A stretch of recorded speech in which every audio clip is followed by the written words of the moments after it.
महालक्ष्मी माते की जय। मार्गशीर्ष महिन्यामध्ये प्रत्येक गुरुवारी महालक्ष्मीचं व्रत केलं जातं।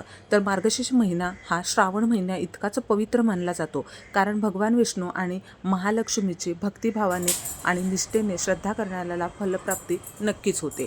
तर पूजा कशी करायची आहे, तर रांगोळी काढून घेतलेली आहे, त्यावर चौरंग ठेवलेला आहे आणि त्यावर लाल कपडा अंथरून घेतलेला आहे। तांदळात अक्षता घालून घेतलेल्या आहेत, ती प्रज्वलित करून गणेशपूजन करून घेतलेलं आहे, लक्ष्मी मातेची पूजा करून घेतलेली आहे। त्यावर एक कलश स्थापून त्यामध्ये हळद, कुंकू, सुपारी, नारळ आणि पत्री घालून घेतलेले आहेत। आणि त्यानंतर लक्ष्मी माते फोटो घेतलेला आहे, त्याला ज्वेलरी वगैरे घालून घेतलेली आहे, छान अशी पूजा केलेली आहे। धूप दीप अगरबत्तीने ओवाळून घेतलेला आहे आणि फळांचा नैवेद्य दाखवलेला आहे। तर छान अशी पूजा झालेली आहे। तर तुम्हाला ही पूजा कशी वाटली कमेंट करून नक्की सांगा।